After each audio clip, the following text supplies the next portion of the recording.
Hey everybody, welcome back to my video series on art making as a spiritual modality.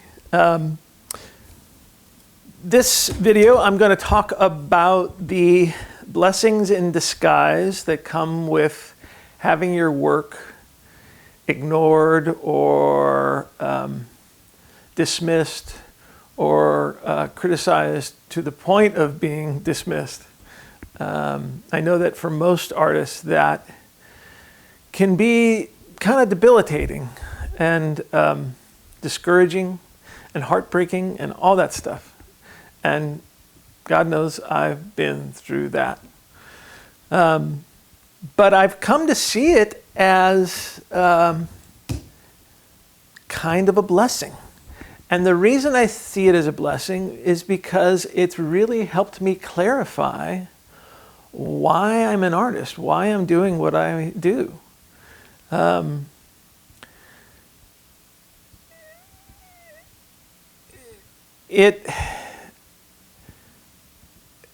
There's a sense in the world that art is a social engagement, that it is a form of conversation. And it can be, but that's not its fundamental value and function, I don't think. And when people's work is ignored, they feel like it cuts them out of the conversation, it cuts them out of society. And there's a sense of powerlessness that comes with that. Like, oh, I've been ignored. But I think that misses the point of doing art. And that's why you have to clarify why you're doing it. You know, you can do art for various reasons, to get attention, to get money, to get, any number of things in a social context. Approval, people think you're amazing, friends, lovers, whatever. Or you could do it because you just love doing it. And what I'm advocating is that you do it just because you love doing it. And then when you love doing it, you don't care what other people think. And if you're doing it to get all those social perks and it's not working, you may want to try a different method to get those social perks, because it can be like beating your head up against the wall to try and get something from some activity when it's not working. And at least if you drop it, you're being more honest with yourself and the world.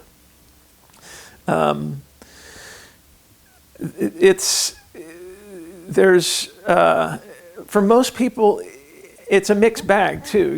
Like for most of us, it's like, yes, I love doing it, and I want to be part of the conversation. I want to be admitted into the dialogue that's going on regarding whatever the medium is, regarding whatever the subject matter is, etc. And but when you encounter dismissal, ignoring, or failure, it really requires you to make a choice then.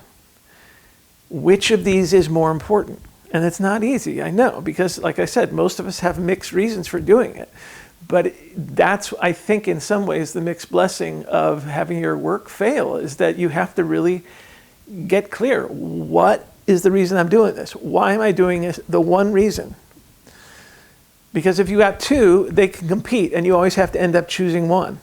And that's what the mixed bag is. If it's, I do it because I love it, and because I want attention and approval and accolades and all that stuff. If they're not working together, you have to choose which one to go with. That's not always easy.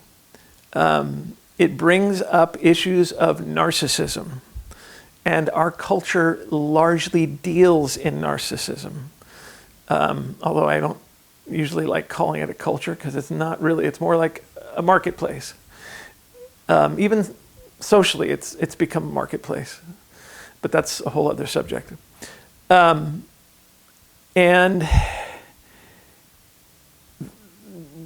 it's rampant, narcissism is rampant in our society.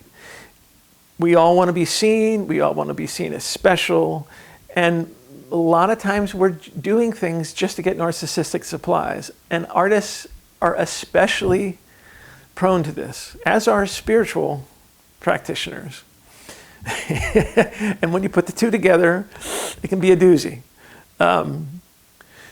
So yes, this definitely challenges narcissism, because if you're not getting narcissistic supplies, it can feel like you're drowning and you can't breathe.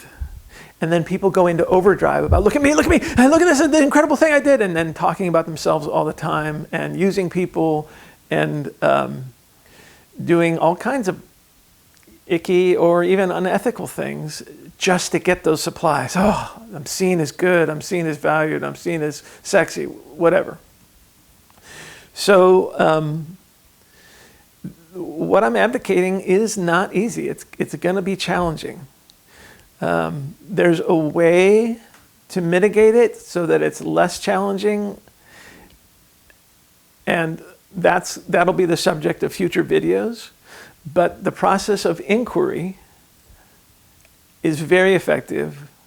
It's almost like presence, which is just, as I've talked about before, being aware of your experience, being conscious that you're conscious, aware that you're aware. But it's more focused, more direct, and it saves you time in some ways. But again, that's a whole other subject. I tend to like to think of art as about creating a beautiful life rather than creating beautiful objects. When we focus on creating beautiful objects, a lot of times, again, we trade off having a beautiful life to create the beautiful objects. We all know the story of artists who've created beautiful objects, but they sow a lot of stress and ill will, if not narcissism, in the world to achieve the beauty of that object. And to me, that's missing the point. The point is to create a beautiful life for yourself, and if other people appreciate it, for others. I actually think of art as probably originating out of our species' recognition that by making cave paintings about the herds or sculptures about the gods, that we were making ourselves come more alive and recognize the sacredness of life. And that's kind of what I see art is about, is it helps us become more alive, more enthused, more inspired, and that's sacred, the recognition of the sacredness of just the fact that we're alive. And art, to create a beautiful life, is very close to making art to recognize the sacredness of life. Again, it's a problem if you're making beautiful objects and your life is pretty ugly for you and for other people to have to sit through, just to be able to get that beautiful object and that fantastic sound on your guitar or whatever. Or that fantastic movie that gets you all those awards, but you're a nightmare to work with. So yeah, this is just, so when your work is not getting people's favor, applause, and accolades, it's a great opportunity to just go within and, why am I doing this? Why am I making this? Am I making this to create a beautiful life for myself? And it fills me with enthusiasm and excitement and inspiration, and I enjoy my life more? Or am I doing it for social perks? And again, if you're not getting the social perks, you may want to choose something else to get you those social perks, rather than making an ugly life just to be able to get beautiful objects because you're so driven to get approval and that kind of drivenness and look at me and that kind of stuff, it's unpleasant for the people around you a lot of times. We all know what it's like to be with somebody who's just always talking about themselves. It's exhausting. And you feel like you're not actually being treated like a human being. You're being treated like somebody to be talked at. There's a quote that I really love by a 20th century theologian. Don't ask yourself what the world needs. Ask yourself what makes you come alive, because what the world needs is people who have come alive. I love that. And I think it's really applicable in this context of what I'm talking about.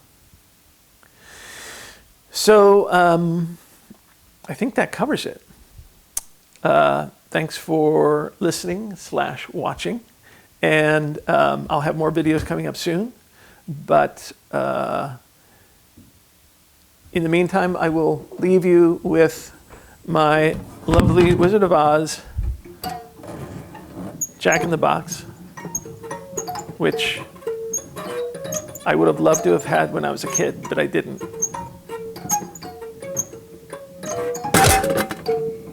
Of the Scarecrow. Bye, everybody.